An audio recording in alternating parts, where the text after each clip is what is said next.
I was asked to conduct tonight's design public hearing on behalf of this agency and as directed by our chief engineer, Patricia Leavenworth. I want to thank you all for coming.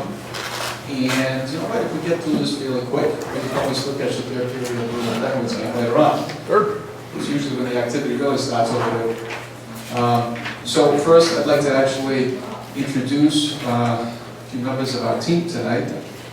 Haraji Singh, many of you know, is the city engineer for Boston Department of Public Works. In addition, we have Ed Bowman from the National Design Association and Miguel Rosales from Rosales, who is the bridge architect.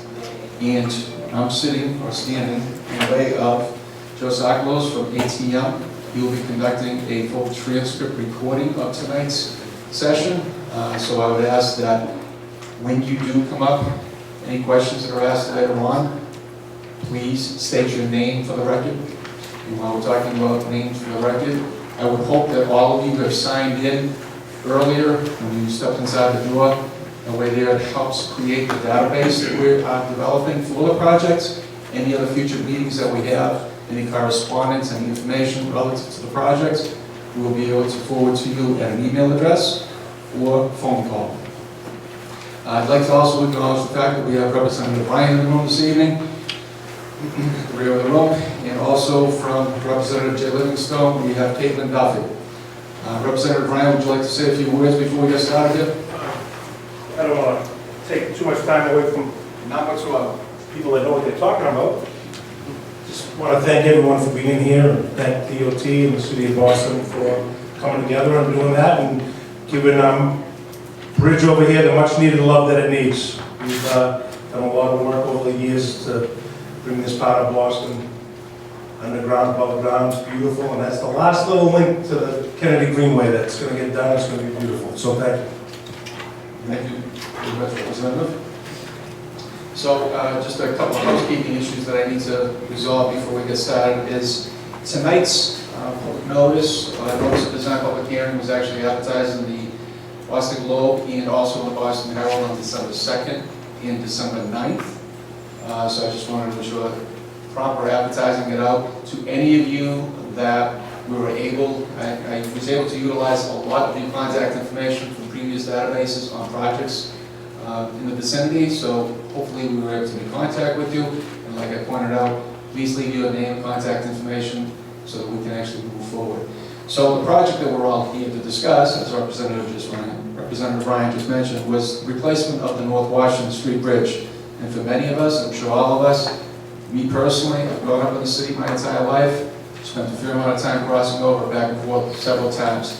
One of the last pieces of history here in the city, and it is, you know, saddened to see it go, but by the same token, it's beyond a condition by which the city can continue to maintain. So we are here to be able to present to you tonight the reason why it needs to be replaced, and not to mention a number of different alternatives that we have looked at and considered in conjunction with the city to identify a way to replace it, and a bridge type and a bridge design that's worthy of a replacement in this particular location.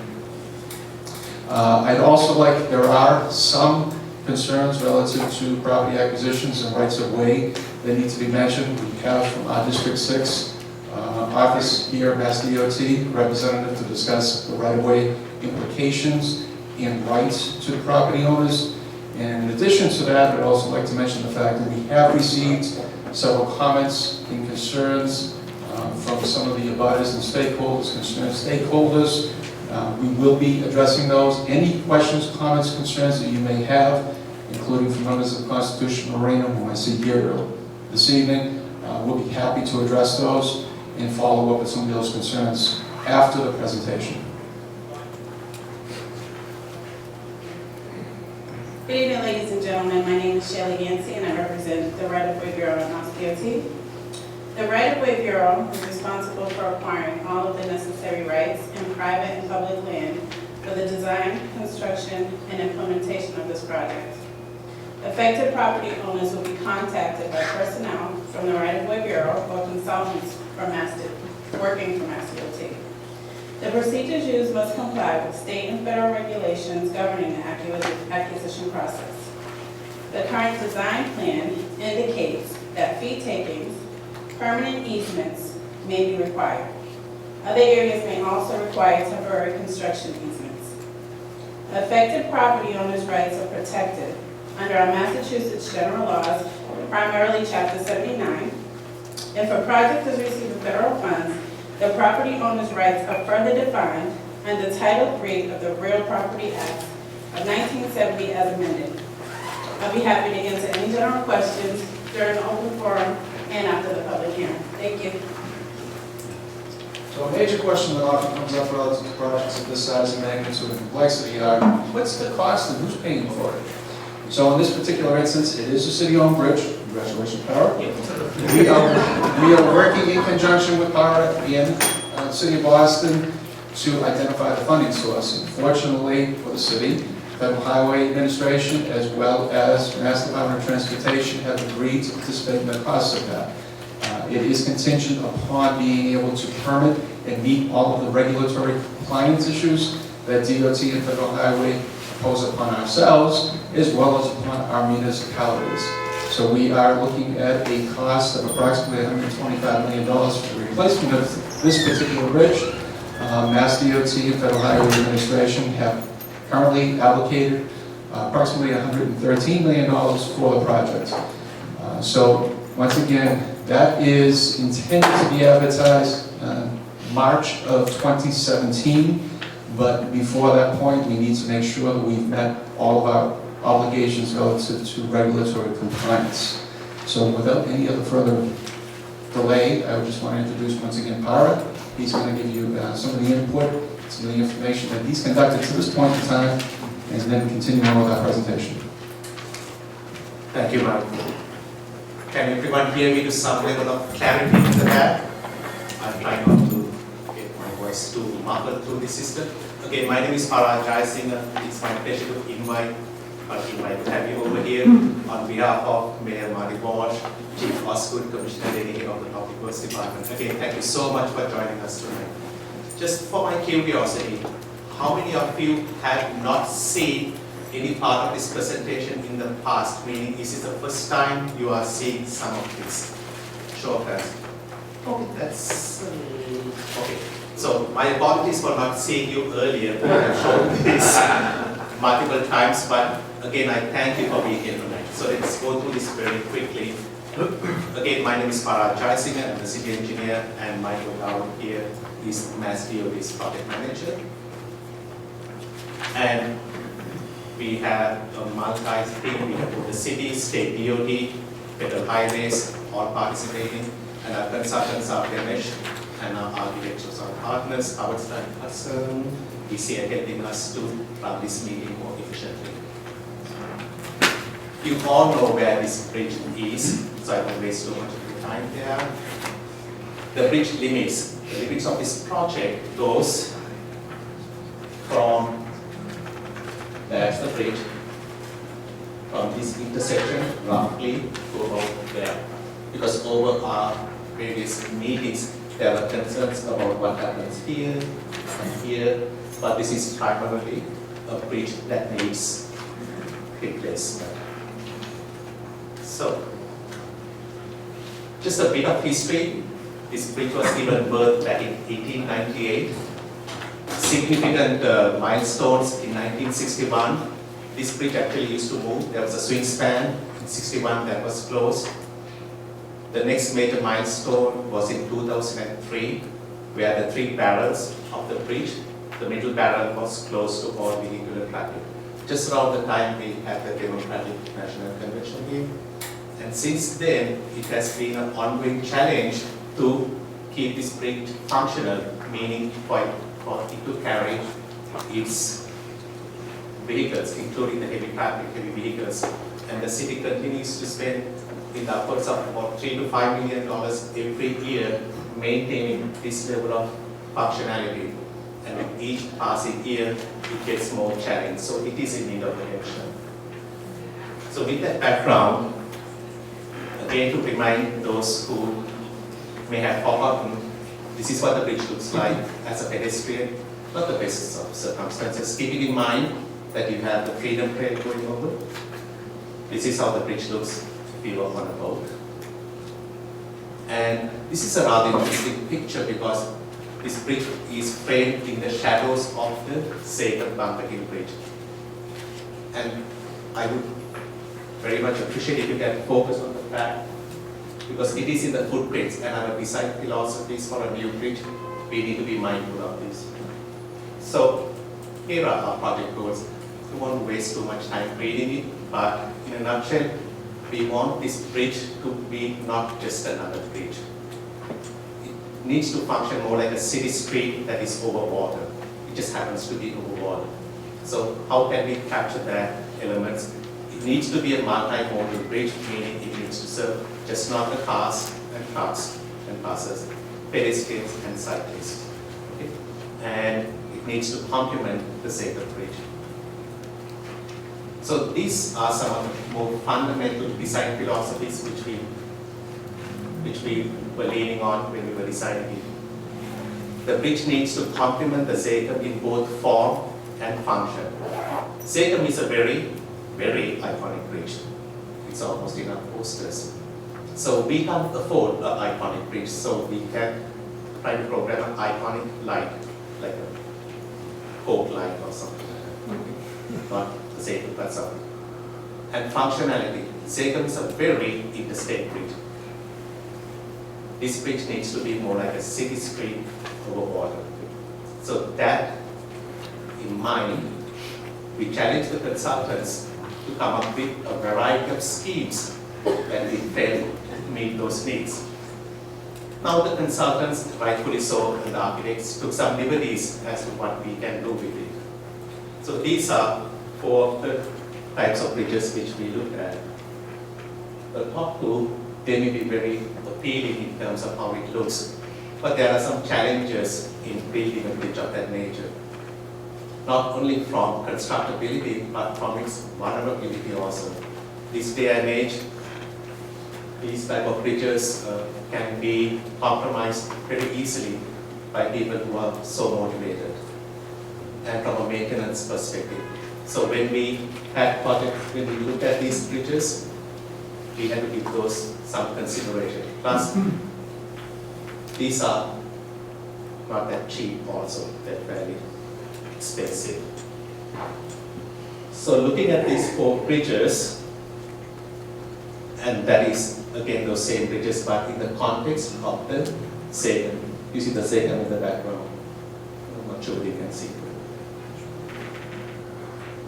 So we looked at those 4 bridges, went through this selection criteria: constructability, cost, life cycle maintenance, structural considerations in terms of vulnerability, how the bridge looks, context, and permitting. So after processing all of that, we had a series of meetings over the last 12 months or more. That's why I was curious to see how many of you are seeing this for the first time. So that's a list of entities we have met. I don't think there's a single organization. I think maybe the Western Forum, I may not have caught up with those folks. But that's a list of entities which we met and gave our presentation and received feedback from them. They were extremely helpful. So going to the next slide, I introduced the bridge both in its form and function. Zetum, very iconic, looks like a Y-shaped thing upside down. And that's one of the features which we are borrowing. And here's the bridge as it looks today. Drum roll. And there's the bridge. So let me tell you some of the features that are right at the middle of the bridge. What we have done is, we sort of flattened the middle part of the bridge. So there's more room for people to just take a moment and enjoy. This trellis part is there as an architectural detail to give it some personality. So this is from an aerial view. This is again in the context of the Savior. These little wide piers, it's the inverted tuning fork thing from the Savior. So we are trying to borrow features so that it is complementary to the Savior. It doesn't overpower in the shadows, all of that good stuff. Functionality. Zager, you don't find pedestrians, you don't find cyclists, you don't know if you should. So here, we wanted this bridge to have these following features. It needs to be livable, walkable, green, sustainable, and multimodal. These were absolutely 4 or 5 very important features which we wanted to embed within the bridge design. That means that the bridge serves not just the cars and the buses and the trucks. It gives dedicated space for cyclists, wider space for pedestrians. It's sustainable. You can actually take a moment and relax, because given that the freedom trail goes over here, I'm not sure if any of you have been over the freedom trail lately, but I don't think you're that much inclined to stand on the bridge and enjoy anything with that open grading system.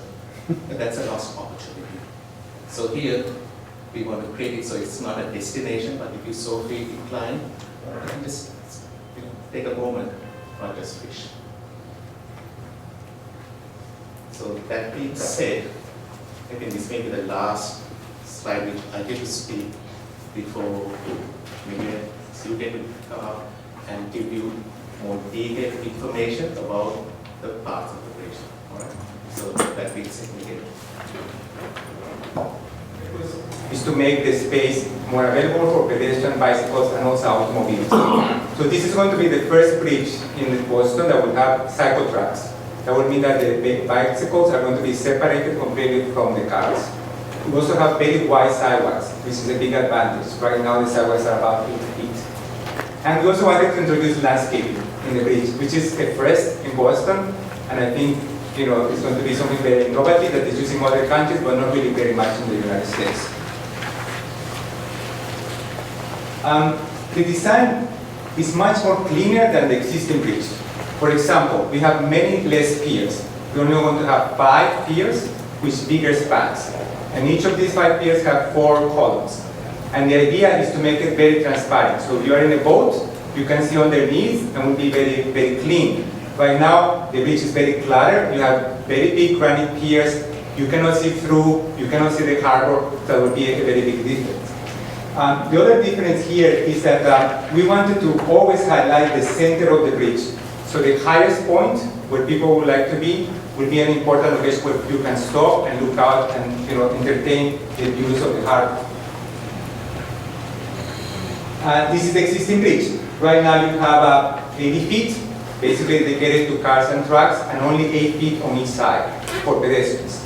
Once you go to the center of the span, you have a bit more space because you have the trusses, the swing bridge. But in this case, the middle of the truss lanes are closed because of maintenance issues. And we have a little bit wider sidewalks there. In the future, the division of modes is going to be much more equitable. We're going to have about 54 feet in the middle for cars and trucks, but then we're also going to have 12 feet sidewalks on each side. So that's 24 feet. And then we'll have cycle tracks at 7 feet. It's very important to keep the 7 feet dimension, because that means that bicycles are going to be able to cross each other. So if somebody is going fast, they'll be able to cross, and go closer from one location to the other. I have to say, this is going to be pioneer in Boston. It's the first time that we're going to have this, and probably the best bridge for pedestrians and bicycles in the city. Once we go to the center of the span, the sidewalk expands to about 21 feet. From 12 feet, you go to 21 feet, and the reason for that is because we want a place for sitting and for stopping. We see the space in the middle as a public space, not only a transition from one side to the other. And we think the community will embrace that as a public space. And we would like to have activities, we'll have people congregating there. I think right now a lot of people fish Probably that's going to continue in that location, but we want to activate that area. And that's why we created these architectural trails that create some shade. And also, it relates to the greenway a little bit. If you continue with the greenway, it will have a little of that feel, which is something that is growing more and more in Boston. As you know, the greenway is becoming more and better every time. One of the challenges of this bridge is how to construct it. It has to be constructed in phases because you cannot close all the traffic going to the two neighborhoods. So it has to be closed in two phases, basically. So we're going to need to divide the bridge in half and build one part first, then move the traffic there, then build the other part, move the traffic back, and then open it, once it's all finished. And that's why there is 4 piers, 4 piers here under each structural box. That means that here you can cut it and do one half and then the other. So this part needs to be stable. That's why the reason that we have four supports. And the profile of the bridge is going to be much more shallower. Right now, the girders are about 9 to 10 feet. In the future, it's only going to be 6 feet. Because, of course, we have steel boxes. It's a more efficient structure. It's going to be much more slender, much more elegant than the bridge is right now. As Farah was mentioning, it was a challenge to find a design that complements the St Bridge, which is already very iconic and a symbol of Boston. So I tried to take some of the geometry of the bridge and use it in these new piers by inversing the shape of the tower. Actually, they were pretty similar, but of course the function is different. The bridge has cables from the tower. Here, the loads are all coming down. But both bridges have this style, which connects to the load here. And it creates a very distinct profile. It will be the first type of bridge in Boston that will have that profile. No other bridge will have it. And I think that will also make it a little bit distinctive in relation to the St. Bridge.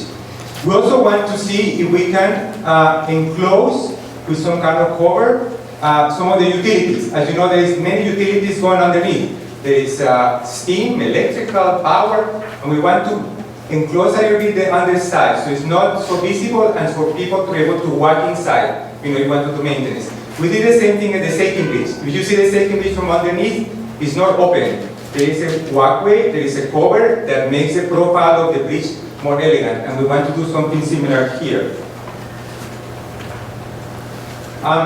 This is the main span. Of course, right now you have a big drum here for the swing, so the navigation span is compromised. You have to actually divide it in two. Once the bridge comes, the whole navigation span is open and becomes much bigger.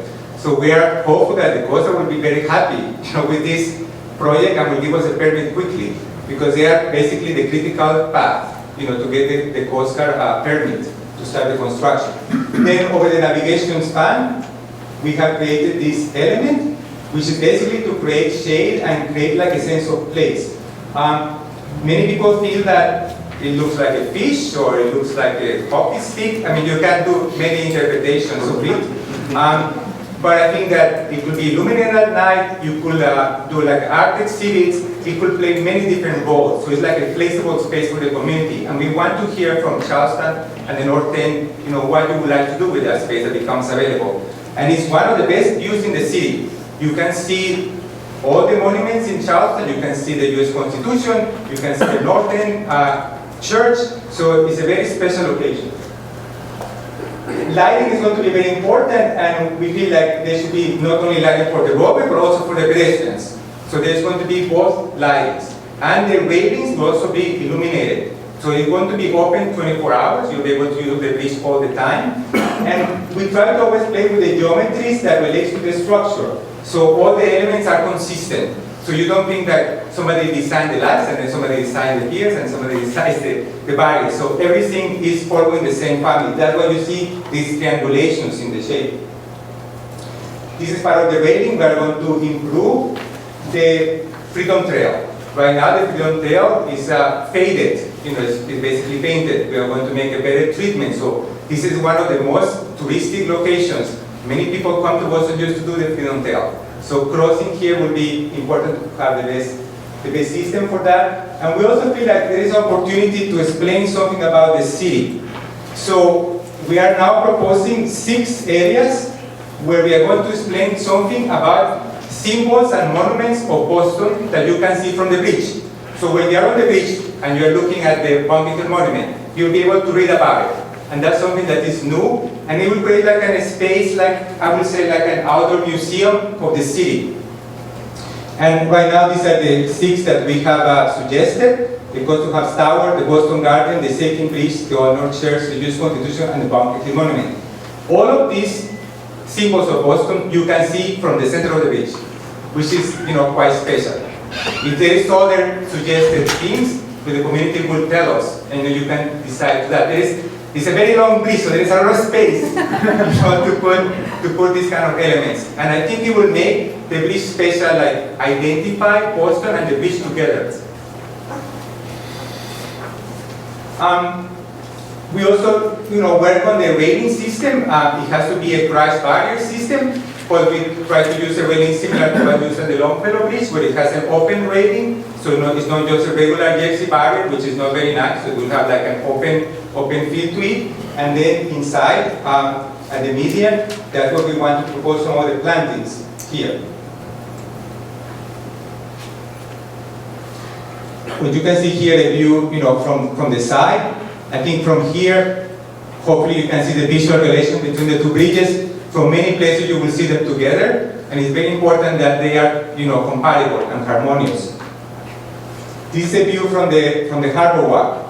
More and more, the harbor walk is being used. For many years, the harbor walk was not used because it was not connecting to many places. But now, every year, you make more connections.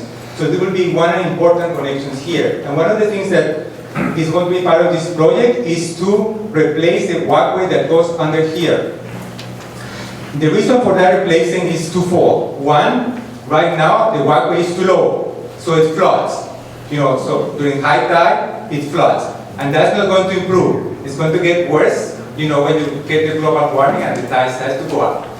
The other reason is that it creates a moat around the construction, will make the construction very difficult, to design, to do the piers that are inside that cannot mount with the walkway. So that's one of the improvements that is part of this project also. This is another view. From this location, although you cannot see the tower, the angle, you see the cables. And the cables follow a similar angle to the piers. Again, we are trying to play with the geometry. So when you see them together, you feel like there is a relationship.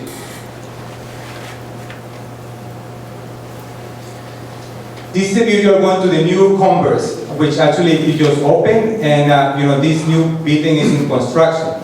You can see here the 7 feet wide cycle track, the 12 feet wide sidewalk, the planting, the barrier between the cars and the pedestrians, and all the lighting system will be located in this area. So all of this space is open. Sometimes you have lights on the walkway or on the sidewalk. We have decided to move them away. So every time there is a sign, for example, like a sign support, will be mounted to this area, which protects it not only for the pedestrian, but also leave you the space. This is the other view you're going in the other direction. This is if you are going to Charleston. With the connection to the historic document, the sidewalk is also the same width, it's about 12 feet, this is a freedom track here. And again, we have a directional cycle track of 7 feet. So it's completely symmetrical. One side is the same as the other. So no neighborhood gets something better. Both get excellent, because you have both in the same distances. This is when you're coming into Charleston. I think when you are a driver, you will feel like something special is happening because you have this structure there, and you'll feel like you're crossing the navigation channel. And that's always important because sometimes you cross a highway, you don't know actually you're going over a bridge. So this way will signify where is the crossing of the navigation channel. And this is you coming from Charleston. Right now this looks completely different. It's a sea of asphalt. There is no median, there is no trees. So we want to change that aspect. So when you are on the Charleston side, like City Square, and you enter the bridge, you feel like you are entering like a parkway, not only just a highway. So that's a big improvement there. This is some of the areas where are at the overlooks. We think that we could design a bench system where you could sit, where you could have the plantings, and be part of the structure of the design. For example, here you see the monument here. This is from the other side. This is you are looking toward the St Bridge. This is the new walkway that's going to be underneath, which is going to be much more attractive, much more functional, because it's going to be higher. You will not have the issue of the flooding. This is from underneath.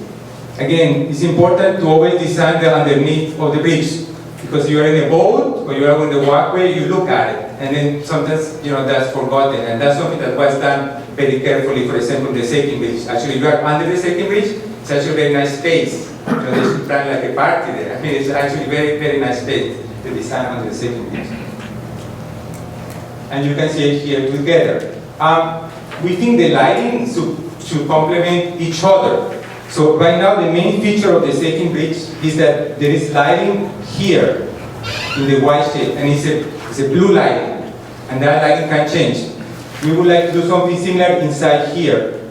So if this one changes, this one will change at the same time, and that's going to be a coordination between the DOT and the city, but I think it would be nice if the two have the same lighting system and complementary lighting. Now, as I was saying, it's not only the crossing, but we also wanted to improve the connectivity at both ends. That was important to do. So it's not only getting from one side to the other, but what's happening on both ends.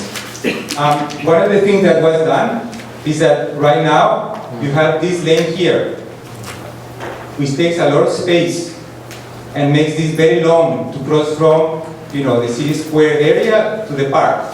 So that's going to be eliminated, and you'll be able to create like a smaller plaza here, and the crossing will be smaller. Then there is no bike lanes here, so the bikes are going to come all the way to the end, which bikers like that, because you will be protected all the way to the end of the bridge. Then there is a lot of wasted space here. Basically, it's not very much used, so that area will become the median, and we try to plan the median. So the space is very used, and it's not such a desert of pavement. Here's on the other side. This area is very tight, so we don't really have a lot of space to do a median there, but the traffic will work in a very similar manner, and again, we'll be able to bring the bike lanes all the way to the end, which is important, which doesn't exist right now. And here you can see, this is the existing walkway, and this is the new walkway, which will follow a more gentle profile. If you're in a bicycle, you're able to navigate better instead of going like, in this kind of angle. This is when you're at the water area. We would like to add another stair here. Right now you have a stair here, but there is no stair here. So that means if you want to come here and go to the park, you have to go all the way down, do like that. If you are able to have a stair here, you will come down here and then go like that.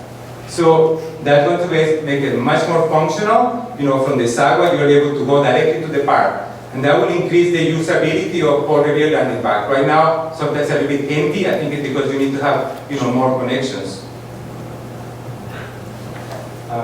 This is, the replacement of the walkway. As you can see, this will connect directly to this nice space that Congress has created. So that will be, part of the historic Boston. You'll have to have a cyclist going there, pedestrians. It will be much more usable. This is one proposal, of the walkway. It will have many less piers than currently have, and it also tries to follow the same idea. So when you see the three together, you see, okay, there is some relation between all of them, and they were designed in conjunction. So this is what we have now. I think it's a bridge that, I don't know if you know this, but some people call it Bridge Sila, because they don't really like it. And I can see why. It's very uncomfortable to cross it. I have spent a lot of hours there, and actually you get a headache like in half an hour, because you have all the cars and the noise, and it's very, very difficult to cross. So from that, you want to go to this, which is completely different and a completely different experience, to go from one side to the other. This is from the side. You have these very long piers which block a lot of the views. And now be much more open and much more transparent. So you actually will go to see the harbor and to see marina.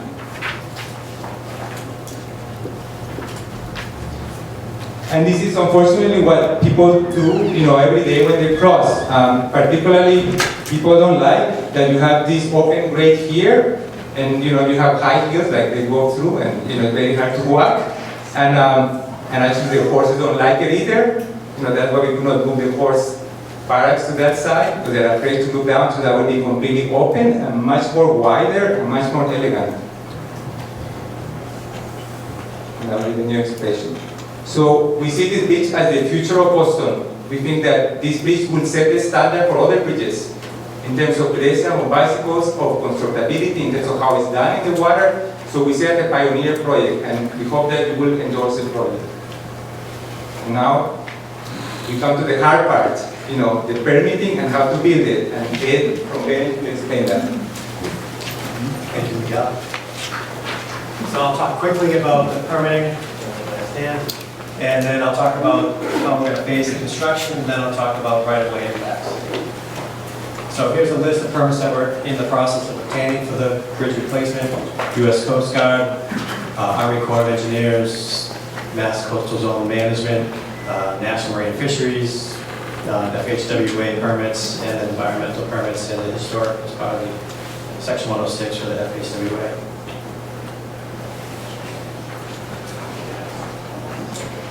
So we've already talked about the location of the bridge.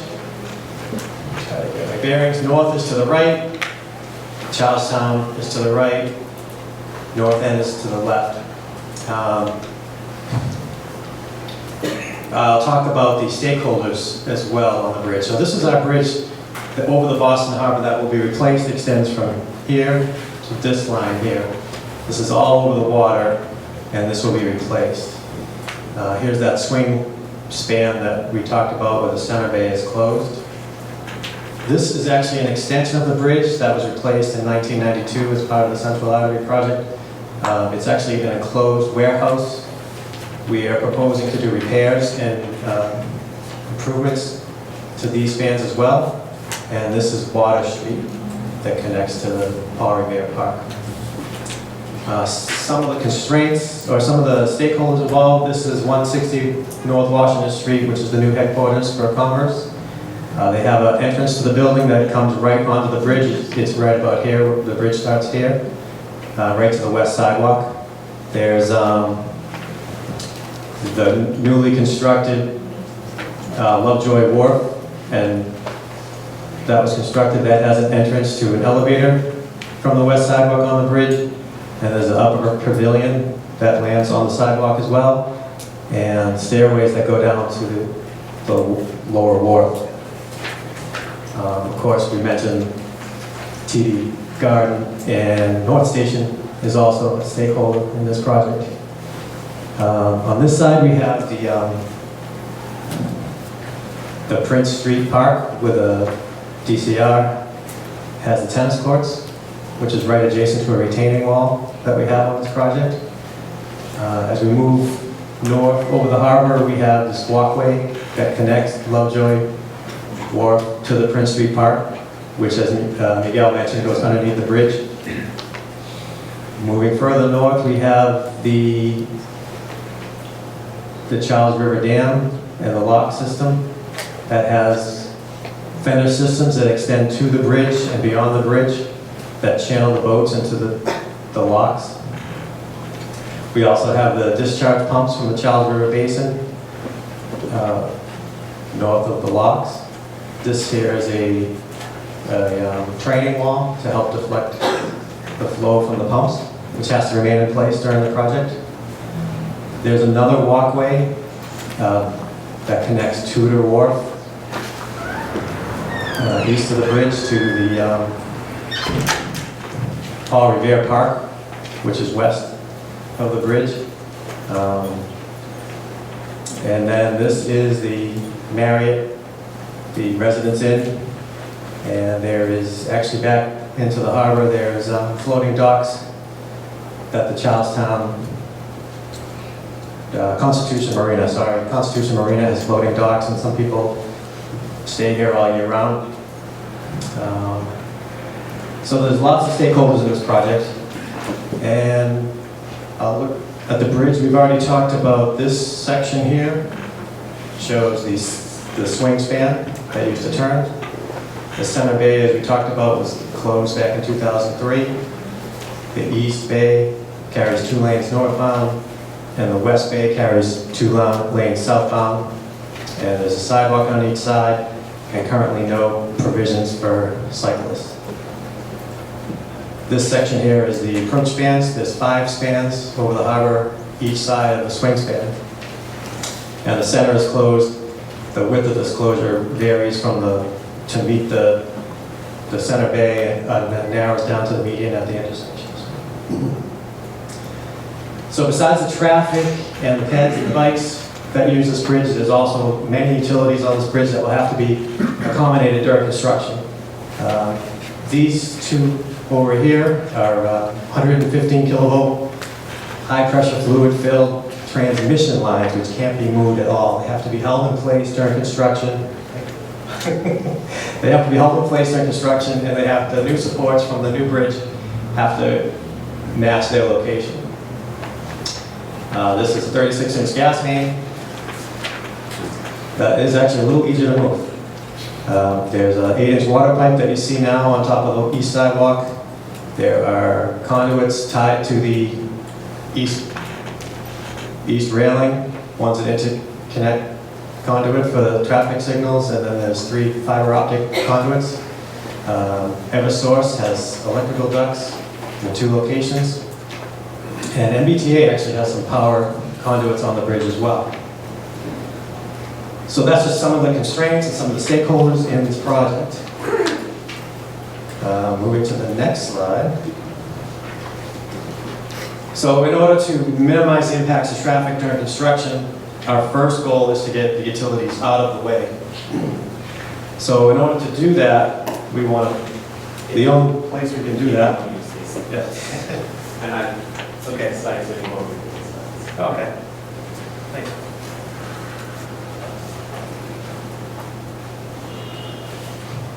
I'm too detailed, huh? So the only place where we can support the utilities in place is over the transmission line, since they can't be moved. So our first goal is to move all the utilities to that west sidewalk. So in order to do that, we propose to close the west sidewalk, build a temporary utility bridge and pedestrian bridge, and move the utilities all to that west side. Again, before we impact traffic, we will work from below and propose to add additional supports below this west bay to set up for the next phase. We will also assemble a temporary vehicular bridge off to the side or on a barge that can be lifted into place.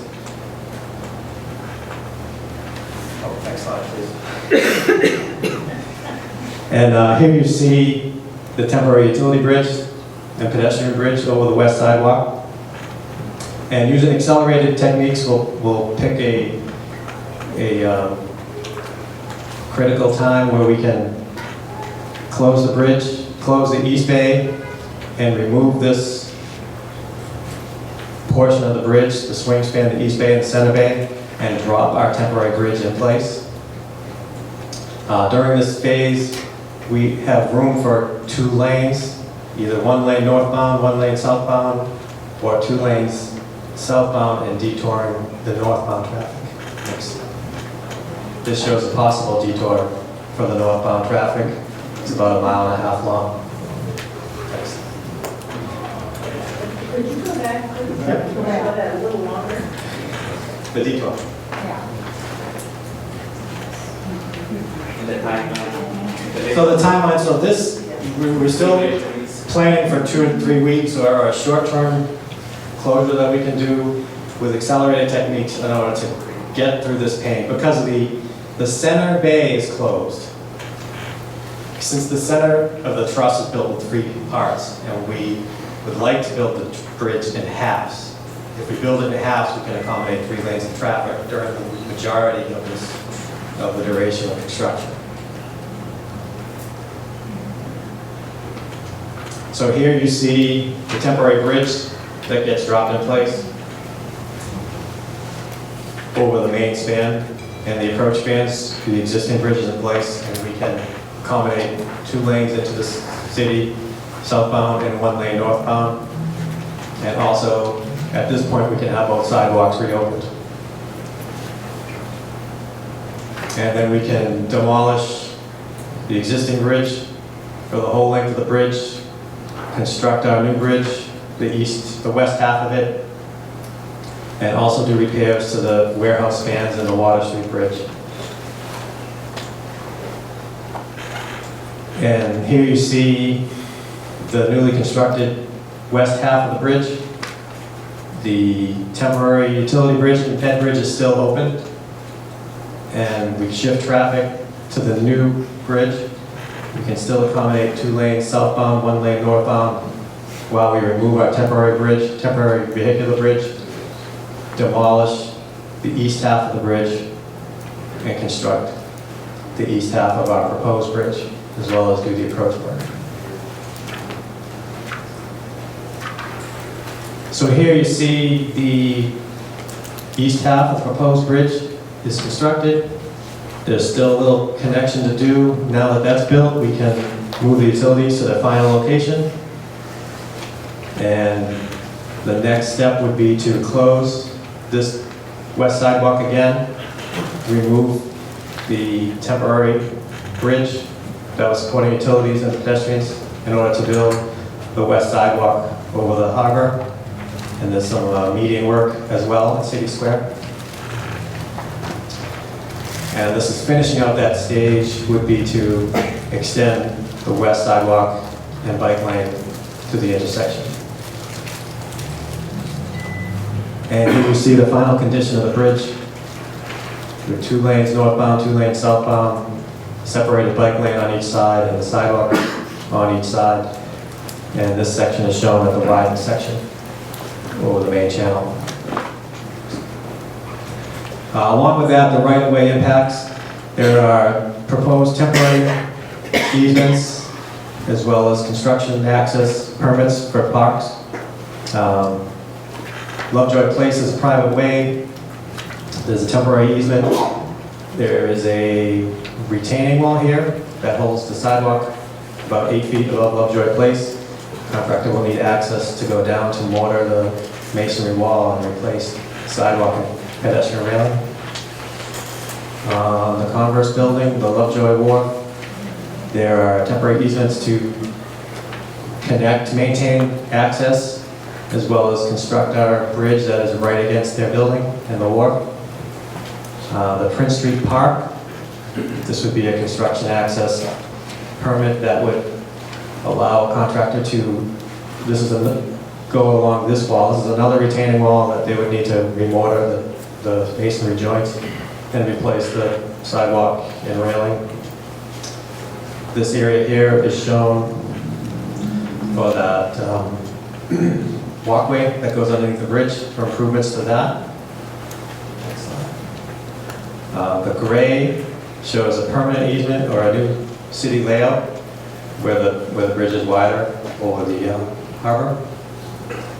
This area here, the tan area, is on the Boston Inner Harbor temporary easement to build the new Fender system and to provide contractor access through barge along each side of the bridge. That extends to the Charlestown side. This is Paul Revere Park. This is another enclosure wall for that warehouse fans, contractor access again.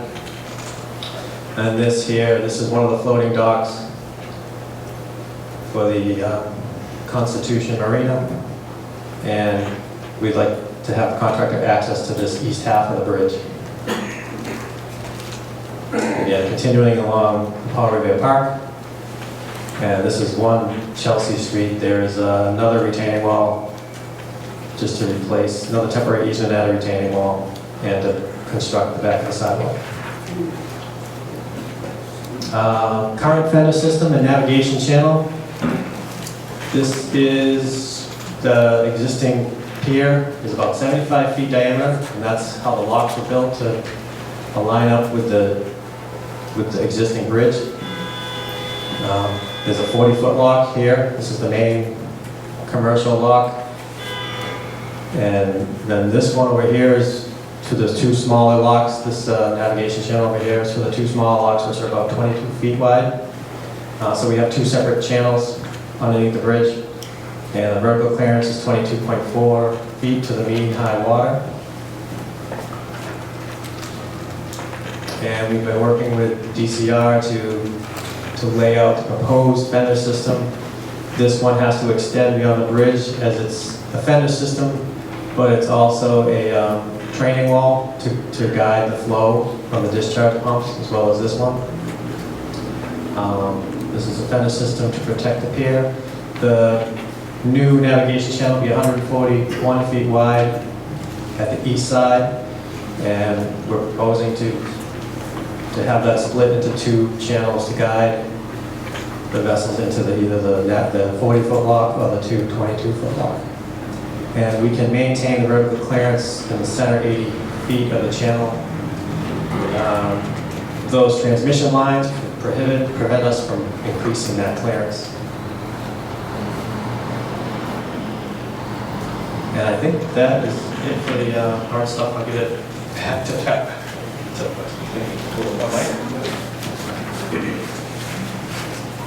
Thank you very much, Ed. Appreciate that.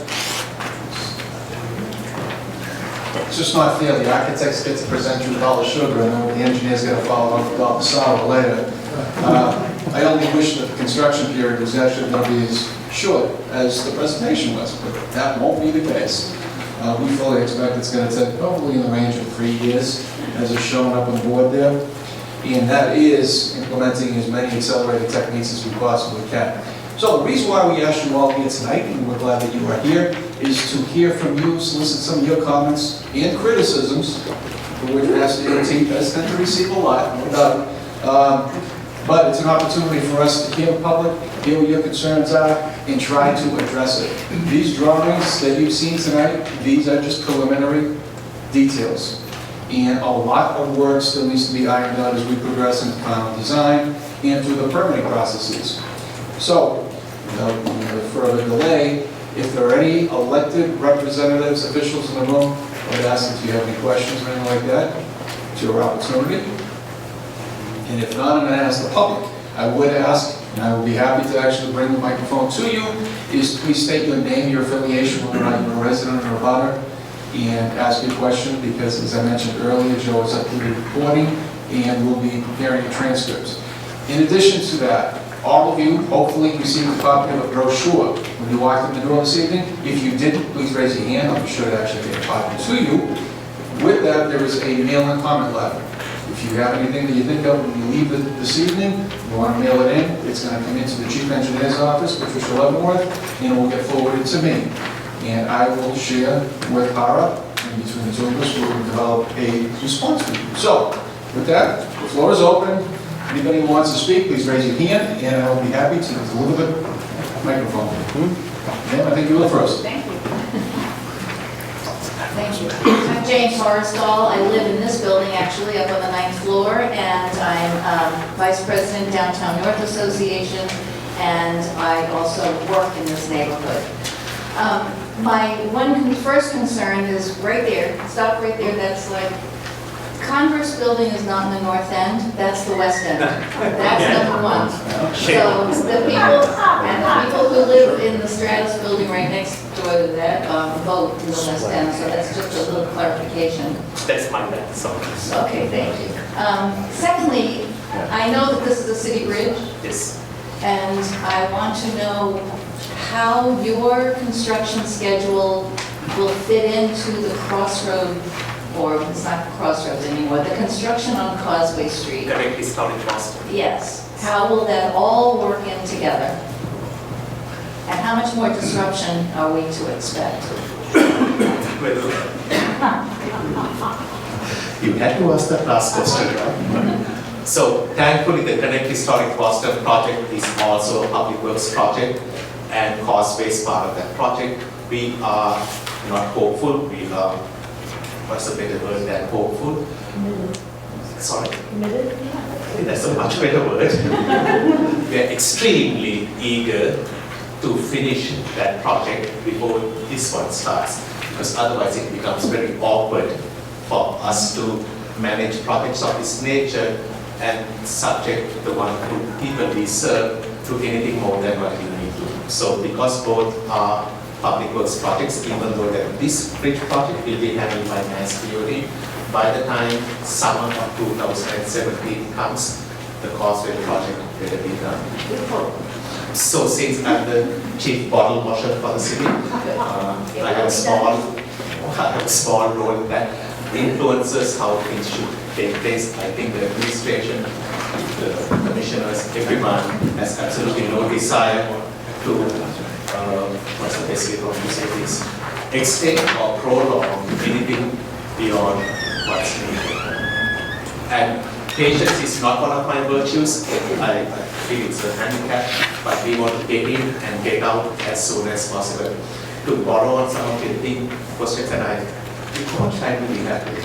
We have as much time as the public would like to take to respond to their comments. So hopefully I won't bore you with laborious details. Even the bridge, there's absolutely nothing to gain by extending the time period which the bridge is going to be under construction. One of the things which we truly don't know at this point in time is as follows. Most of the slides which you saw, we have 2 lanes coming in and 1 lane going out. And when we think through what that might translate to, it flushes out to about 3 years plus or minus. That's still a long, long time for something to take place. So how can you motivate a contractor to get in and get out quickly? You know the very first thing they ask? No, actually it's not money. They want us to close the whole bridge. Well, if you do that, that's also not good, because when someone wants to close a bridge, the first thing they want is close it for 2 years. I will tell them to go for consent or for some else. So what they need to do is a dialogue with us, such as follows.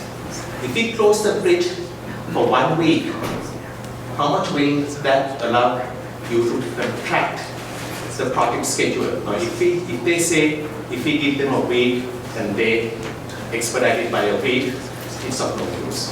Okay?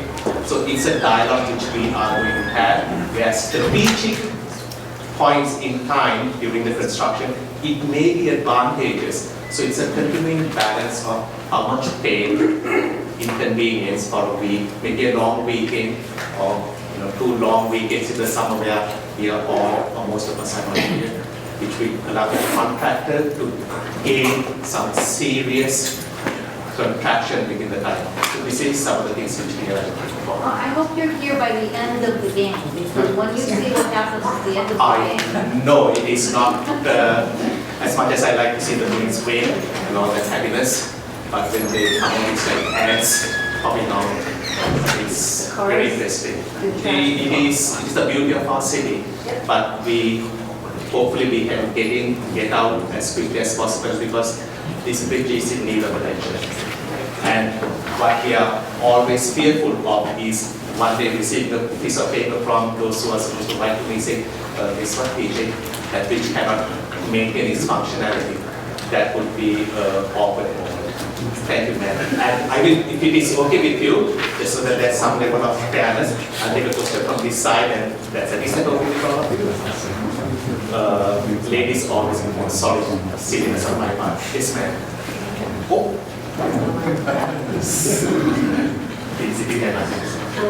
First of all, this is my first time because I don't live in New York and I do live in Boston. I do work for MGH Institute of Health Professions. Ma'am, please say your name. Oh, sorry. Hi.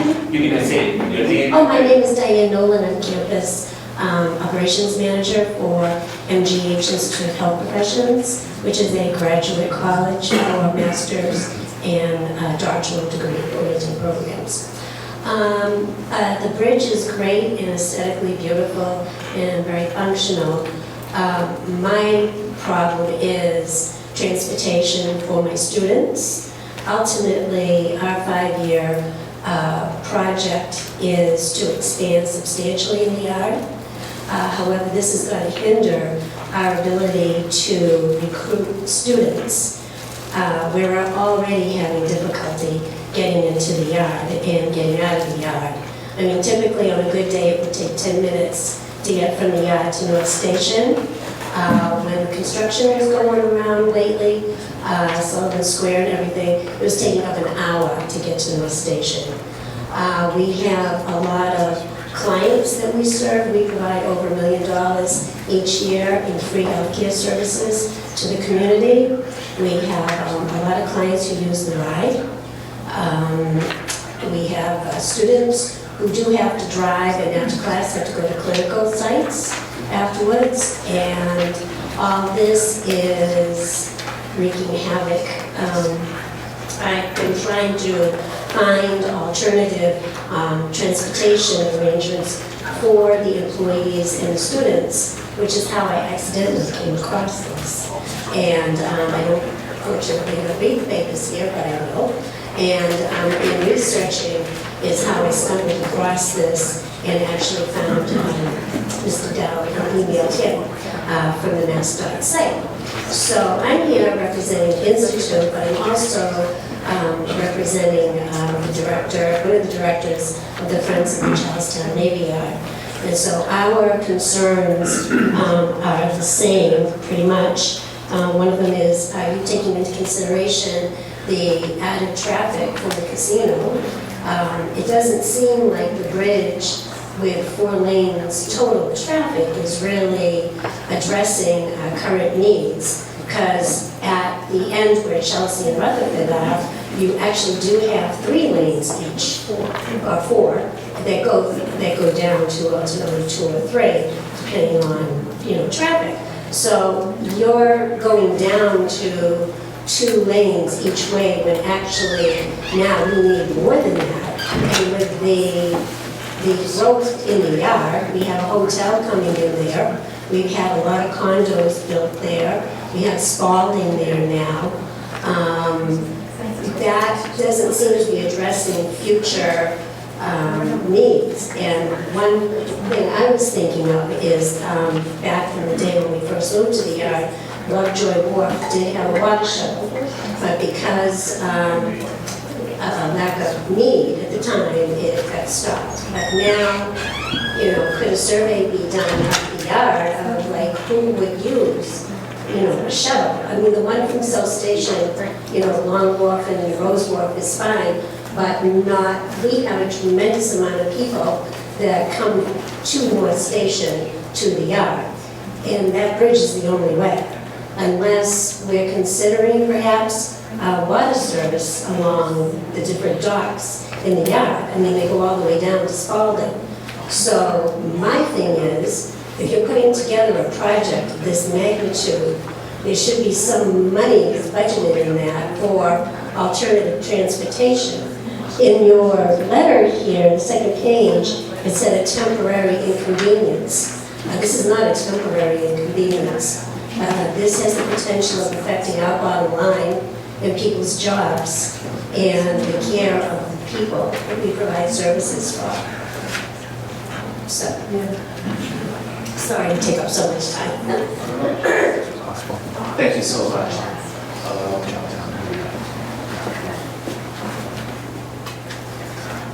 I acknowledge your thoughts as you're sharing it. I don't want us to lose track of the fact that this is a bridge that is going to be in a very serious situation. When we started off saying it's structurally deficient, that means it is 1 step away from, 2 steps away from being closed. And if that happens, no one gets to go over the bridge. So that necessitates us to build this bridge quickly, efficiently. I promise you it's not going to be fun for anyone. I don't want to paint things as if, oh, it's going to be so quiet and so nice. You will never find me saying things like that. Okay? I think those who have lived in Boston through the Big Dig understand what construction is. This project has an allotment of monies that can fix the bridge as we have seen. This project doesn't have the resources to do a water shuttle study. I'm sure Jimmy is connected with you. But there's a gentleman from the transportation department that is here, or there are others who can look at the broader issues that you have brought forth, which are extremely valid. But I want to stress that to integrate those needs into this project may not be the right vehicle, because this project needs to happen. I'm very concerned about each passing week and month where it is not under construction, which would cause this bridge to be closed. And that is the scenario which we are trying to avoid. I will be absolutely happy to share all the gory details about the condition of this bridge right now. I understand. So it's a timeline issue. So let me see if I can take a question on this end. Yes, ma'am. Is it a mic? Oh, sorry.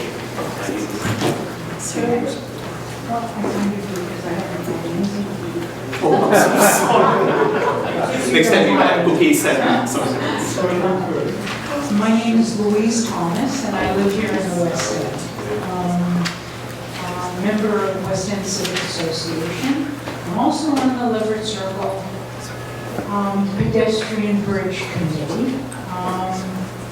And I have a couple of things. Well, first of all, I believe that at Lovejoy Wharf, to answer your question, at Lovejoy Wharf, I think they are thinking seriously about a water this time. But Michael and Miguel, as you both know, Leverett Circle Pedestrian Bridge was part of the Big Dig mitigation.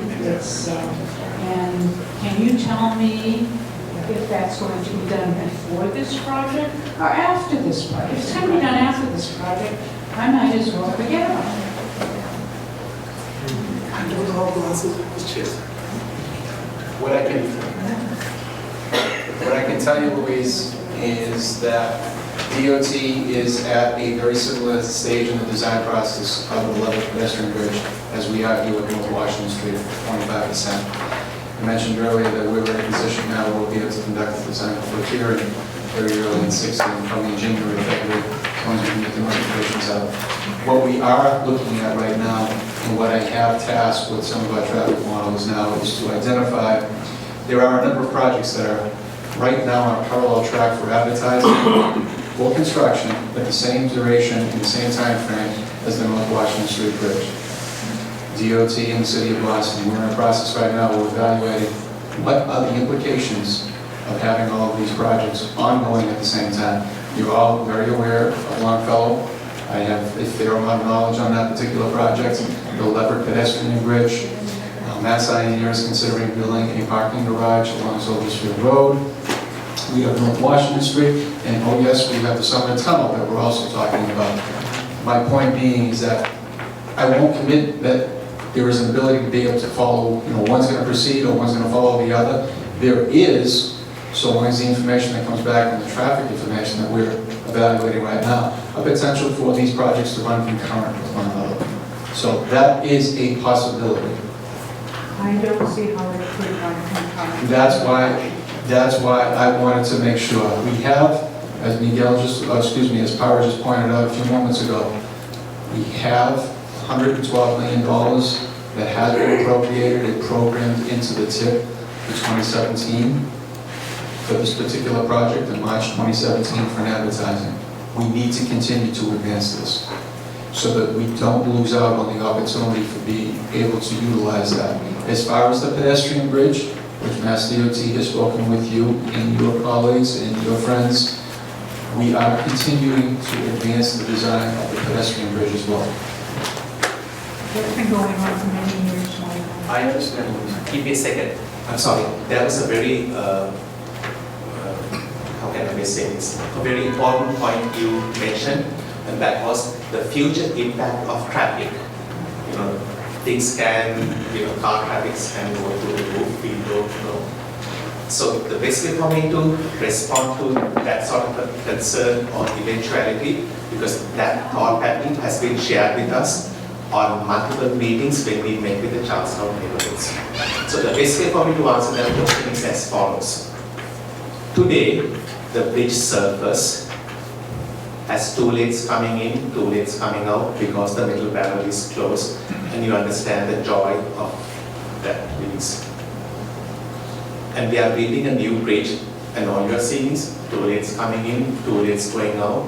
But the city has made a modal choice. Modal choice is another very fancy way of saying we have allocated certain space on the bridge to cyclists.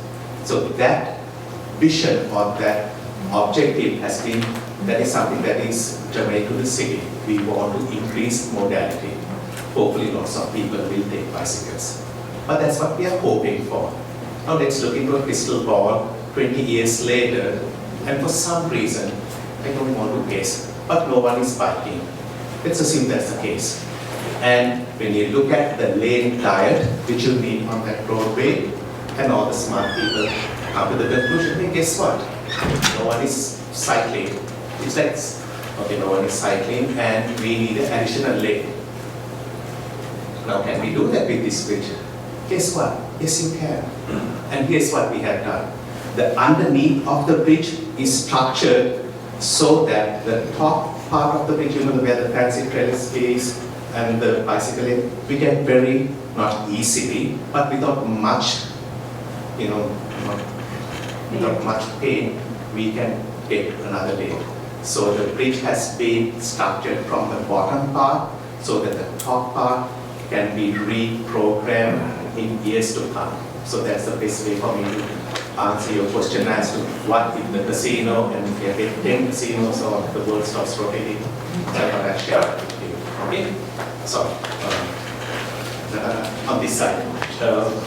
Please. See you. Yes. Oh. Thank you, PJ. My name is Peter Davidoff, and my business partner to my left is Tom Cox, and we do own Constitution Marina. We'd like to thank you for holding these meetings and allowing us to speak. As one of the closest neighbors to the bridge replacement, we'd like you to know that we're definitely in favor of this bridge replacement. We like it, we like the designs, I think it's a good project. The new bridge continues, and it will continue the redevelopment of Charlestown, which has been happening over the last more than 20 years now. The marina, we moved here in the early 1970s. My father owned it back then, and Tom and I bought it about 20 years ago. We were moved over here from the Boston waterfront due to urban renewal over there. So we continued through all the urban renewal. We were then a little small 30-boat marina, and 45 years later we're now a 300-boat marina. And we now increase access to the general public to the waterfront, which is very important these days. We have a premier facility that helps promote not only the waterfront, but the development of all the projects around us over the years. Our business is more than a marina. It also, we have we have more than 150 people that live at the marina year-round on their boats. They are permanent residents. Tom and I want to continue to work here and continue to keep our marina as a premier site. Just to give you a quick idea of what the marina does for the community, back in 2006, Michigan State University completed a study that determines the effects of marinas to the general surrounding communities. This study showed in 2006 dollars that Constitution Marina produces over $6 million in local assets to the local community. That's in everything from taxis to supermarkets to restaurants to everything else. And that results in about, for every dollar spent at Constitution Marina, $4 or $5 is spent in the local community. And just getting to the point, after a little background, is our major concerns are obviously with just the construction phase. As I mentioned, we like the bridge, and we've talked about this earlier. We are worried that this could easily destroy our business, put us out of business, and we've built this up over the past 45 years. Not only the dockage issues, having people leave because of the noise of construction and barges and tugs, etc., but also the bays under the bridge, and where we use for critical infrastructure to keep the marina safe. What I'd like to do now is, and I'm taking 2 turns here, is give Tom the mic, and he'll just summarize some of our salient points. Thanks, Peter. My name is Tom Cox, and I am the other half of Constitution Marina. There are just 6 takeaways that we would like the Mass DOT to consider concerning Constitution Marina and the construction of the North Washington Street Bridge. Number 1, Constitution Marina is more than just a successful business. It is also a residential community and should be treated as such. Number 2, Constitution Marina and its residents will suffer irreparable damage if the noise levels and the dirt of construction are not contained. Number 3, the use of the bays under the bridge are an integral and vital part of the marina operations. Losing access to the bays would prove fatal to our facility. But most importantly, there is an opportunity here to retain access for the marina and build the bridge efficiently and mitigate damages to the marina by shifting usage of the 5 bays under the bridge to facilitate the modest repairs contemplated for the bays during construction. Number 4, the city engineers and bridge experts have stated that the work will be done in 1 shift and not include evenings or weekends. This constraint needs to be included in the contracts for construction. Number 5, there needs to be specific language protecting the marina and its tenants from damages, and there need to be consequences for same. Finally, there needs to be a well-defined avenue of communications between all stakeholders, the abutters, the contractors, the city engineers, Boston Public Works, and Mass DOT. Thank you for allowing us this time. Thank you, Tom, for being here. And as you have noted, we have received your comments, and we will continue to engage in a constructive dialogue with your team to ensure that this project is meaningful, manageable for all parties. Thank you. And Julie Wormser, I'm the Executive Director of the Boston Harbor Association. And so I can be quite quick because Peter and Tom talked about the issue I was concerned. I think it's a beautiful bridge. I'm sad that we lost the Northern Avenue Bridge, so I'm glad that you're getting ahead of this one, even at the nick of time. My concern is totally about the marina, and been in contact with Peter and Tom, and it sounds like there's some very doable solutions that will work for them and work for the construction. And I would love to see your commitment just to say, this is we're gonna make this work. So, because I, as part of our organization and me personally, really value waterfront businesses. And we do see that since this is a recreational marina, people say, I'm just gonna leave if it's too loud and too unpleasant. So I really do value their business and would like to see that. Thank you. thank you. And so, if it is okay with all parties, maybe taking 1 question from each side, and I just work my way in the back, unless there's someone who feels that they have a time commitment which they need to run because it is 2 minutes past 8 o'clock. So is it still okay for me to work this room left to the right? So.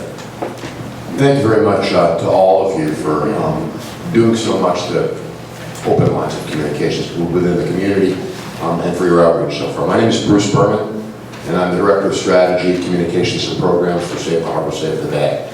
I am also, I think, maybe one of the longest customers living of Constitution Marina. Not that there are any dead customers there. And I have to say that over the past 25 years, I've brought more than 2,500 people from Boston out to see our spectacular harbor, to enjoy it from the marina. And I think there's not anybody here that doesn't understand just how important boats are and just how important water dependent use. So I want to echo Julie's comments.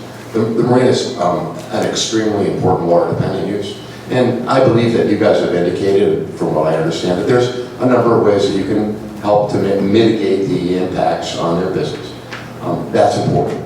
I'd like, that said, to just call out a couple of other opportunities, I think, that are important, I think, as well. You have a list, you don't have to put it back up because it'll just make you nervous, of all of the permits that you need to secure before you can move forward with this. And I understand that this is Massachusetts, you guys work for Boston, and you're going to do a first-rate job, and you're going to comply with them.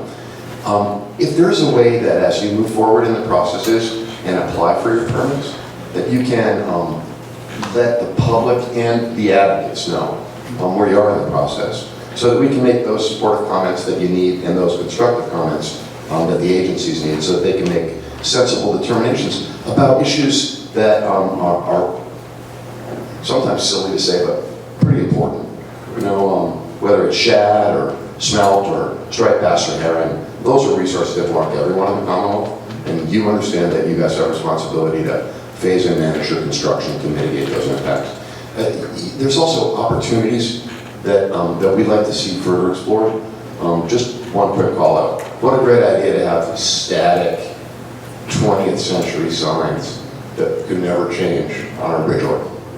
But I just want to say there's an opportunity perhaps to be even a little bit more interactive in the way that you present sort of the panorama and the beauty. One suggestion which came from Minnie Charette and some planning done by folks that work for Safe Harbor, our interns, was that there might be a possibility to have a fish cam that would show people just how dramatic it is under the sea there.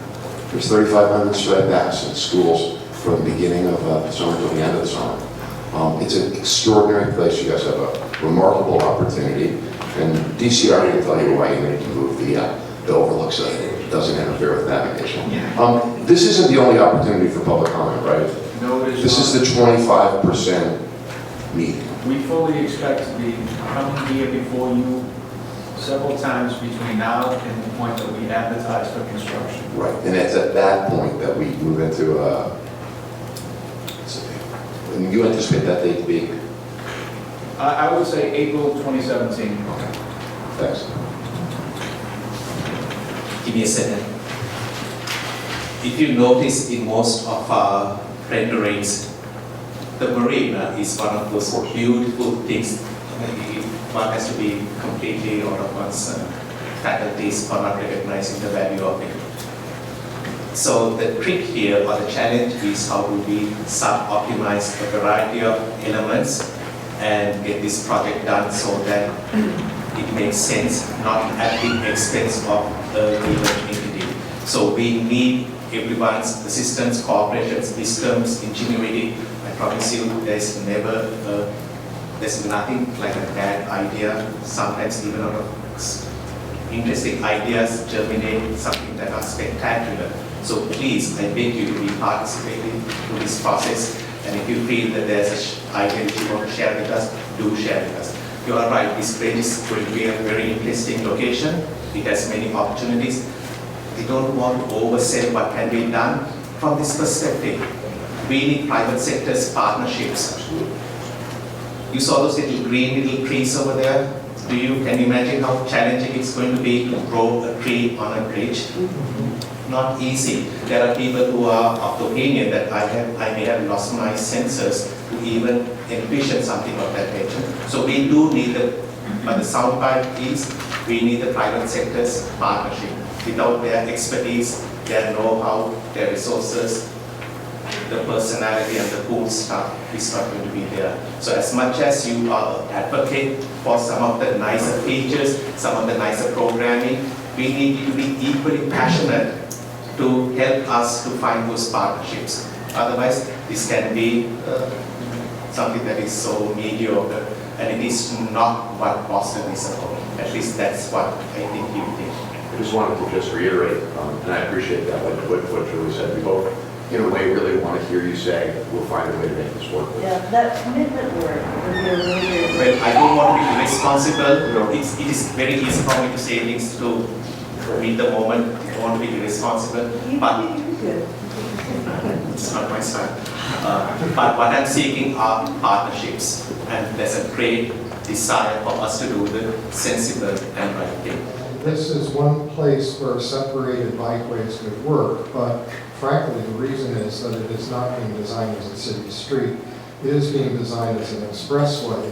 There are no destinations on either side for the motor traffic. And that makes this kind of a bikeway less problematic than it would be elsewhere. However, there are some issues with it. Number one is I see it's 7 feet wide behind a curb. How do you plow that? How do you get the snow out of it unless you just push it on the sidewalk? What's going to happen with drainage and ice? These are questions of not of the fundamental principle of the design, but of some details I see in the pictures. Also, there are issues with connections at both ends. You have a different kind of connection at each end. At the south end at Lovejoy Square, you have a bike lane which goes out straight ahead to the left of a right turn lane. That is going to facilitate bicyclists making left turns if they need to do that, or going straight through without conflicting with right turning traffic. However, at the north end, I heard the word protected used for a bike lane that goes all the way up, or protected by your so-called bikeway, cycle track, whatever you call it. It goes all the way up to the intersection, and then bicyclists have to cross the 4 lanes of traffic to get anywhere except to turn right. And I would really like to see a traffic study here which takes bicycles into account and the delays which will result to motor traffic by not having good connections under the bridge at both ends, so that these separate bikeways actually lead somewhere where the kind of bicyclists who are riding recreationally, family cyclists and so on, don't have to go out into these intersections at either end. You have the Harbor Walk, you have at the other end the little street that goes under the bridge. These could provide connections that avoid the need to go through these intersections and which make for some useful shortcuts. I'll have more to say in written comments, so I'll try to stay brief here. Thank you. Thank you so very much for your comments. Question on this side? Okay, I think I will. Is it okay if I sort of read it out to read? I'll be quick. My name is Harry Ostrander. I'm a resident of Charlestown and have children that go to school in the North End. So we spend a lot of time traveling across this bridge. I would say that, aesthetically, the bridge looks beautiful. I think it's a big improvement from, what we have. The concerns I majorly have is the timeline of the project. I think, and I'm sure it's obviously a very complicated project, but I think we can try to make it as short as possible, obviously, for everyone involved. And if that means, putting more resources at it, that's a major concern. Another is the width of the bridge. I don't think 4 lanes is going to do it with all the building that is going on in Assembly Row, the casino in Everett, and more units going into North Point and Cambridge, as well as the expansion of more units in Charlestown as well. And then finally is what sort of coordination is being done with this project versus what is going to eventually be done in Sullivan Square and the improvements that are happening there in that timeline. Thank you. Thank you for your comments. Hi, I'm Allison Frazee. I'm Director of Advocacy for the Boston Preservation Alliance. And just one quick question. Before I can comment on the loss of this historic bridge, I just want to confirm, have we in fact lost the historic Northern Avenue Bridge? It was my understanding we were working towards restoration of that bridge rather than an approach like this.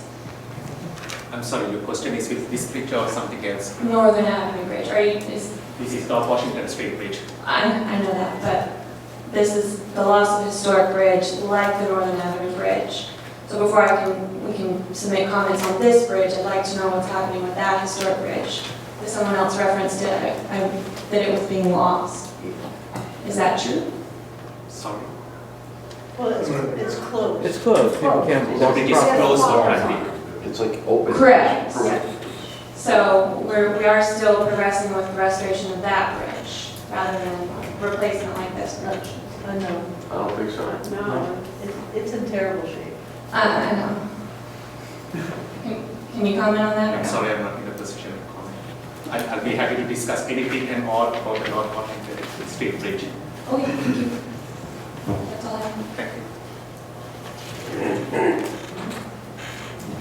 Hi, my name is Linda Horan. I was a longtime resident of Charlestown. I still work in Charlestown. And so I, like those at Partners, have that lovely commute from North Station, if I so choose. And the comment that I would make is that this week, there are 6 events going on at TD Garden, which, if there's an event going on at TD Garden, the traffic will back up so far and for so long that it will take the 3 lanes of Chelsea Street to get, you have 3 lights on Chelsea Street before you can make the left-hand turn and come across the bridge. And so if there's something going on in the garden, you can expect that it will take you anywhere from 1 hour to 1 hour and 45 minutes to traverse 1 mile. Now, it's not the dead of winter. If you're able, you can walk in 17 minutes or 15 minutes if you take the walks, which isn't so bad. Once you start the construction project, I would ask that you pay particular attention to do as much as possible during those off-season times during the summer. Because in addition to having less people in the city, there are less events that go on at TD Garden. And so coordinate all of your schedules, being very particular about the time frames when things are open and closed, when schools are not in session, so you don't have all the school buses on the road and whatnot, because it will make a difference. And so if you have to pay more money, it will be worth it to everyone in the long run. More importantly, as a pedestrian who has traversed that North Washington Street my entire adult life, probably 20 round trips a week, it's my favorite bridge. And I can tell you this, you put a lot of trees and whatnot and expand it to 20 feet on the bridge, I would be very reluctant during off-peak hours to cross that bridge, not knowing what's behind the tree. Right now, I can stand at the end of the bridge and look the span and see that there's no one on the bridge or that there are 2 guys fishing off the bridge. But at night, there is no way to keep that free and clear. And I would echo the sentiment of the gentleman from Waltham with the bike issues. That to clear that bridge, once you have a lot of furniture, sidewalk furniture and trees and make it all pretty, it becomes more of an impediment when you have snow removal issues. Right now it's great, which doesn't work for horses, dogs, and whatnot, or people that are afraid to look down. If you have a solid surface, it becomes a major issue with clearing the bridge to make it accessible 12 months of the year. And so those are my concerns as a peon. Thank you so much. Gentleman in the back. Hi there, my name is Andy Monette. I'm with Recall Transit Matters, and I'd like to speak here for the about 20,000 people a day who go over this bridge on buses, which nobody has mentioned. A lot of those live in Chelsea and take the 111 bus, so I guess none of them are here. On the way over here, I had the fortunate occurrence of being stuck in traffic on this bridge. And it's great that the city recognizes that we should have a more equitable distribution of space, including cycle tracks, which is an excellent feature to have on the bridge. We should have dedicated bus lanes both ways. That would speed, bus riders are nearly half of all of the bridge users at the moment. And, you know, at the moment, and even though they're taking up far less space, we make them stuck in traffic with everybody else. That I think would also address the MGH Institute's issues where it's difficult for people to get from downtown. With a dedicated bus lane there, shuttles could run in that, and it would make, you know, the number of people you can fit through a car lane is, you know, what, not much more than 1,000 an hour. And, you know, we're running buses every 2 or 3 minutes, I think, between the 111 and the 93 and all the other buses. And you could probably fit several times more people over the bridge in a single lane if it were a dedicated bus lane than you can with it as a car lane. I think that's going to make a big difference. One other thing I'd like to add is that some people are talking about, oh, there's going to be too much traffic, so we better add car lanes. The way that you get more car traffic is by adding more car lanes. We could do, I used to live in Houston, they have a freeway that's 26 lanes now. They spent however many $1 billion on widening that. And you know what, the traffic is exactly as bad as it was before. Because when you add more car lanes, what you get is more car traffic. What we need instead is easy alternatives, cycling, walking, and bus with dedicated lanes and transit priority. Thank you.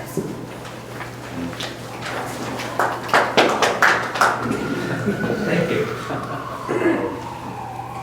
Shall I just put your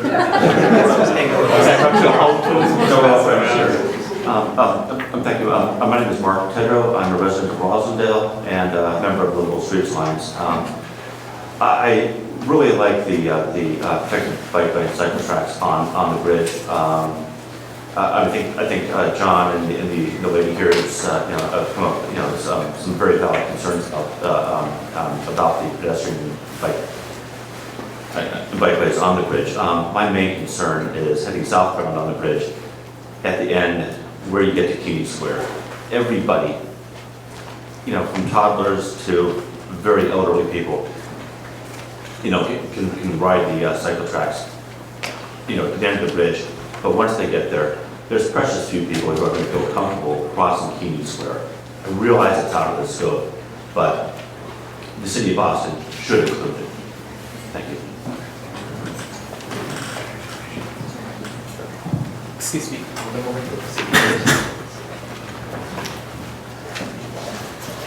I just wanted to give Ed an opportunity. There was a very poignant question that came up a few moments ago from the Boston Preservation Alliance relative to the historic integrity and importance of the structure to the city of Boston.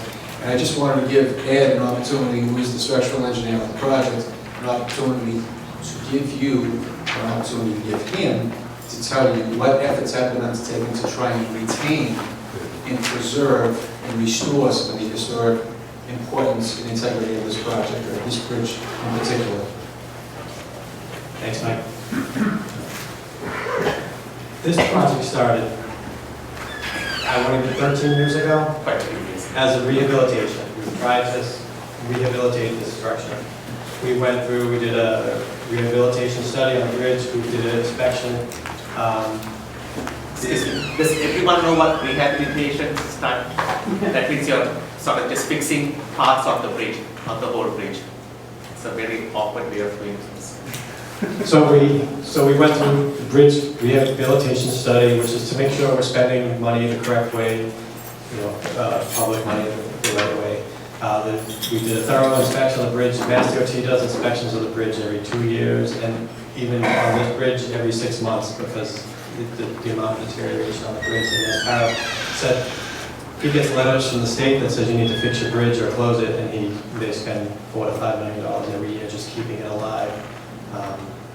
So we went through the process. We submitted to DOT for the state engineers to review, and we had, ways of replacing most of the steel, trying to save the historic, like we do when we can rehab the bridge. We save the historic features like the railing or the girders, the main truss features, and it was determined that it was too far gone to save the bridge.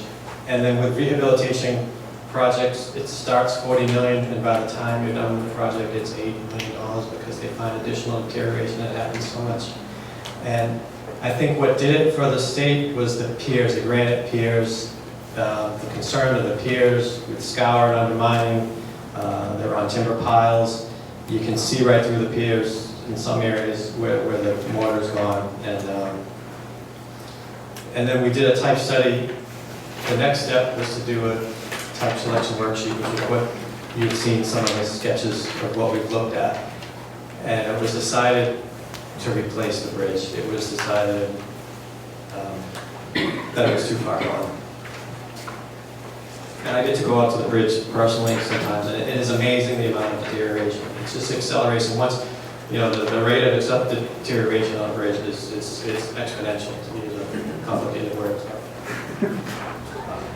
So before I bring the microphone back, there's a lady who's being very patient. My name is Ivy St. John. I live in Charlestown, and I'm here representing the Charlestown Waterfront Coalition. I'd like to join Julie Wemser and Bruce Berman and speak to the importance of the Constitution Marina to our community and the importance of the storage bays that they use. I'm hopeful, and the Waterfront Coalition is hopeful, that you can work out in some way to accommodate both your needs and the marina's needs. We feel very strongly about this marina. It has always been well-run and welcoming to the community, unlike the one at the other end, until Mr. Agassi came.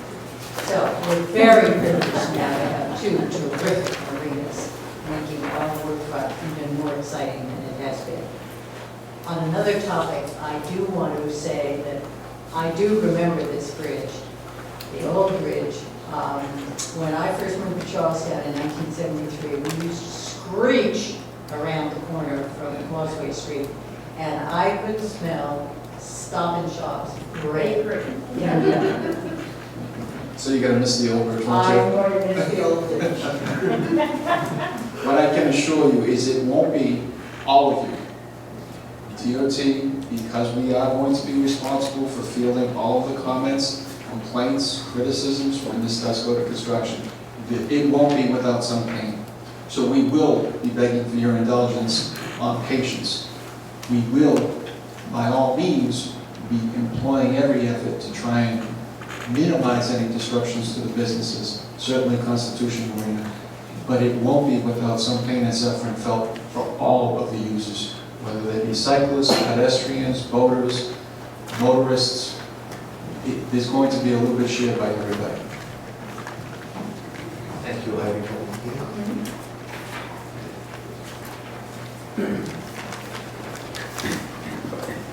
You guys want to fight it amongst themselves? Oh, I didn't. No, go ahead. I'll be quick. My name is Andrew Farnatano.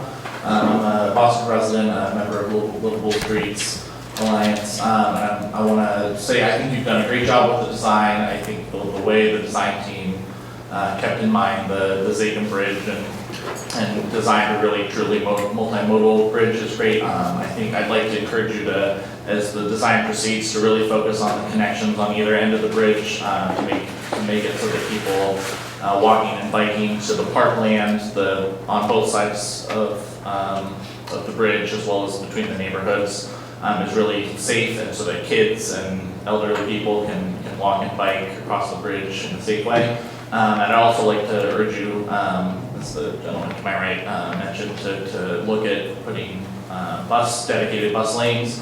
I think that's one of the best ways that we could reduce congestion on the bridge and reduce the traffic by getting a lot of the businesses to use that have a lot of workers commuting from North Station to use shuttle buses to speed the MBK buses so that more people are riding those rather than getting in their own car. And I think that would be the best way to reduce congestion in the long term.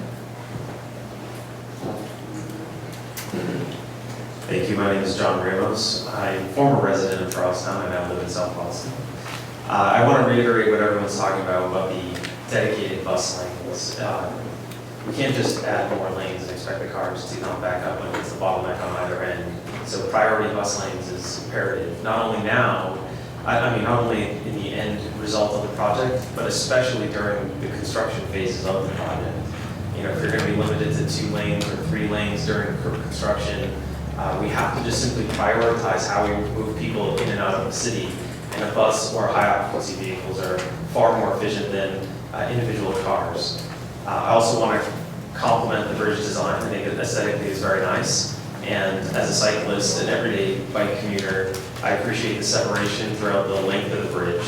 It does fall apart a little bit, especially on the Boston side, where the protection sort of disappears and you enter a mixing zone right before you hit Causeway Street. That absolutely has to be changed. But all in all, this looks like a fantastic project. I'm very excited for the future on this one. Thank you.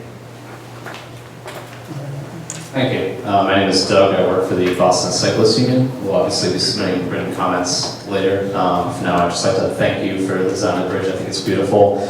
I really appreciate the protected bike lanes that you're going to have on it. I think they're great. My main concern is where the bridge intersects with Causeway Street. I noticed that you have a mixing zone there, and you have the bike lane to the left of a right turn lane. I think there's going to be a lot of conflict between bikes and cars there, and I don't really see any reason why you couldn't extend the protected bike lane all the way to the intersection and have a protected intersection. The city of Boston is going to do that on Com Ave over in Allston. I think it would be very appropriate for this design. So thank you very much. Jeremy Mendelson, Transit Matters, and let me explain. I just want, a couple of people just said some of the things that I wanted to address, and I wanted to say I'm really happy and I'm encouraged that this project is kind of starting from a much better place than a lot of previous bridges that we've been doing over the years. So I'm very happy to hear that, and I'm happy to hear the much more attention to non-motorized modes of travel. And I was going to say the one thing that hasn't been talked about is buses, but it has been talked about now. So I figure I just want to share just a couple of different perspectives that we often don't think about here. I think that the traditional thinking and what seems to have gone into the project thus far is that thinking about a bus as a vehicle, right? It's one vehicle, so it's one bus is the same as one car, but actually a bus is carrying 50 people, so which is actually more than could fit in a lane stretching all the way across the bridge. So that's, it encourages you to think about moving people instead of moving vehicles, because this is the only way we're going to get ourselves out of this congestion. I used to work for a delivery company that was over on Terminal Street in Charlestown, and every day I would sit in that traffic and on Chelsea Street, and yes, it would take up to an hour, literally just sitting there. So having bus lanes, not only provides that alternative for MBTA bus riders, the 93 going up there, the 111 going up Tobin Bridge, and potential partners, healthcare shuttles. They run 14 shuttles an hour. MBTA right now runs up to 66 buses per hour in peak periods, carrying nearly half the users. So if you think 70 vehicles, with 80 vehicles times more than one vehicle a minute times however many riders, you can do the math. I'm not great at math. When we started, it has to be close. Is there a time span on it? Don't know, but we are hopefully getting lifted so you can use it without getting your feet wet. Fair enough. Jane Forrestal. Just one point that people have not picked up on yet. Everybody's talked about the construction and the new, what's happening at Assembly Square and the casinos and everything. We have over 1,000 housing units being built right here on Causeway Street and in the West End. So we've got a lot more residents coming into this neighborhood. And according to statistics, only half of them will have cars. So we'll see if that is actually true. But there will be over 1,000 new residential units. So you figure at least 2 people per unit. And we've got a lot more people moving into this neighborhood within the next 10 years. Thank you. It's a little bit past 8:30. Is there anyone else that has joined us today? Don't want to get stuck in the hockey traffic. So, if there are no more questions, again, as Mike said, you can always, if you were shy, so as to share your opinion with us or your thoughts, please feel free to write it and send it to us. This is your public hearing, and if there are no other further comments, let me be one amongst many to thank you for being here tonight, and please go safely. Thank you so much.